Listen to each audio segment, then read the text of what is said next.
Razziavano case, portavano via gioielli, orologi, argenteria, un'impresa di famiglia, quella sgominata dai carabinieri di Este, in manette padre, madre e 2 figli, tutti e 4 dediti a rapine e furti in villa. Luisa Bradici, Marco, Anthony e Roberto Bosiak, cittadini rom residenti a Borgo Veneto nella Bassa Padovana, sono ritenuti gli autori di almeno 18 colpi commessi in provincia di Padova, Vicenza, Venezia e Rovigo e in provincia di Lucca. Una banda ben organizzata con uno schema d'azione preciso. Prima i sopralluoghi, controllavano se le abitazioni avessero sistemi d'allarme o videosorveglianza o se avessero cani e porte blindate. Arrivavano a suonare il campanello per verificare la presenza dei proprietari, poi entravano in azione con cacciaviti e piedi di porco.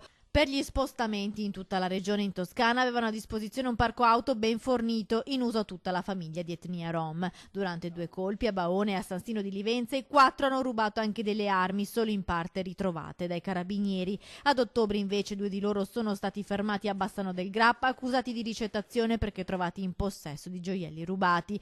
Agivano soprattutto all'imbrunire, prediligevano le case singole, vestivano di scuro e non temevano nulla, l'unica paura erano i cani. Ecco come ci si può difendere dagli assalti. Prendere un cane, che forse è la cosa che è molto più semplice.